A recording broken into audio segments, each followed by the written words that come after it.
Hello guys, welcome back to my channel. তো আগের এপিসোডে লাস্টে আমরা দেখেছিলাম যেখানে অজু মারিকে রুমে রেখে নিচে চলে আসে, বাট সে জানতে পারে যে কারের চাবি তো রুমেই ফেলে এসছে। তাই মারিকে কল করে, বাট মারি ফোন রিসিভ করে না। অ্যান্ড তখনই মারি চাচানোর আওয়াজ শুনতে পায় সে, আর দৌড়ে এসে মারির রুমের দিকে যায় অ্যান্ড দেখতে পায় যে ওনার দরজা খুলে ভেতরে মারির পায়ের ওপরে বসেছিল। তাই সে ডাইরেক্ট ওনারকে মারাই শুরু করে দেয়, যখন কি মারি তাকে থামতে বলছিল। অ্যান্ড তাকে দেখায় যে তুমি তাকে মারছো কেন, সে তো আমার জন্য খাবার নিয়ে এসেছিল অ্যান্ড যা আমার পায়ে ফেলে দেয়, তাই এখন মলম লাগাচ্ছে। অ্যান্ড ওনার রেগে তাকে রুম থেকে বাইরে বের করে দেয়। আর ম্যারির থাকার জন্য কিছু জায়গা ছিল না। এখানে অজু বলে তুমি রেস্টুরেন্টে কিছু খেলে না কেন, অ্যান্ড এখানে এসে নুডলস অর্ডার করছো। ম্যারি বলে কারণ আমাকে পেমেন্ট করতে হতো, তাই যাতে কম পেমেন্ট করতে হয় তাই আমি নুডলস অর্ডার করিনি। অ্যান্ড এখন আমার খিদে পাচ্ছে, তাই ভাবলাম নুডলস অর্ডার করে দেওয়া যাক। হেলস পড়ার কারণে মায়ের পায়ে আঘাত লেগে গিয়েছিল, তাই অজু তার পায়ে মেডিসিন লাগায় অ্যান্ড তাকে বলে আজ তুমি কোথায় থাকবে, কারণ এই সিটিতে তো তোমার কেউ চেনা জানাই নেই। তাই সে তাকে ডাইরেক্ট ভিলাতে নিয়ে আসে আর তাকে বলে লুকিয়ে থাকবে, কারণ সেক্রেটারি যদি জানতে পারে যে তুমি এখানে থাকো তাহলে প্রবলেম হয়ে যাবে।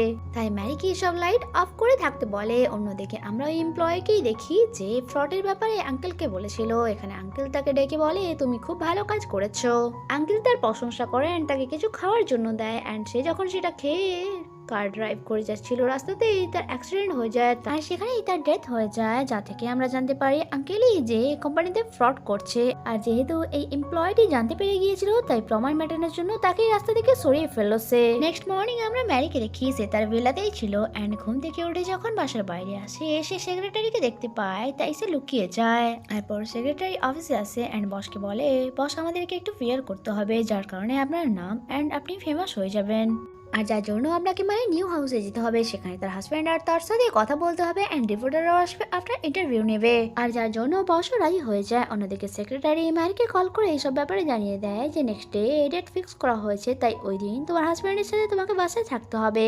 অন্যদিকে ওজুর আঙ্কেল এমপ্লয়ের মৃত্যুর খবর নানিকে জানায়, যা শুনে তিনি অনেক বেশি শকড হয়ে যান, কারণ ওই এমপ্লয় অনেক বছর ধরেই এই কোম্পানিতে জব করে যাচ্ছে সততার সাথে। তাই নানি তার ফিউনারালে যেতে চাইছিল, বাট ওনার শরীরের কন্ডিশন আজকাল ঠিক ছিল না। তাই আঙ্কেল বলে আমি চলে যাব অ্যান্ড সেখানে মিথ্যে কান্নার নাটক করে, যখন কি তিনি ওই এমপ্লয়কে মেরেছে। অন্যদিকে আমরা সেক্রেটারিকে দেখি যে আজ রানিং এর জন্য গিয়েছিল অ্যান্ড নিজের বসের কথা মনে করছিল, যে তাকে ওয়ার্নিং দিয়েছে যে ফিয়ারের দিন যদি কোনো প্রবলেম হয় তাহলে আমি তোমার থেকে গাড়ি বাড়ি সবকিছু নিয়ে নেব। আর আমরা তার এই সমস্ত লাক্সারি লাইফের খরচ সবকিছু প্রোভাইড করছে তার বস, বাট তার কারণে সে তার উপর অনেক বেশি টর্চার করে, আর যার কারণে তাকে সবকিছু সহ্যও করতে হয়। তার অনেক বেশি রাগ তো হয়, বাট তার কাছে অপশন ছিল না, সে অনেক রেগে এখানে স্পিডে রানিং করে। আর যা এখানে ডক্টর জিনও ছিল যে তাকেই দেখছিল। অন্যদিকে নাইটে এমআই বাসায় আসে অ্যান্ড সমস্ত লাইট অফ করে সে ঘুমোতেই যাচ্ছিল, বাট এক মশার চক্কর এসে ক্ল্যাপিং করে ফেলে, যার কারণে বাসার সমস্ত লাইট অন হয়ে যায়, কারণ সেন্সর লাগানো ছিল।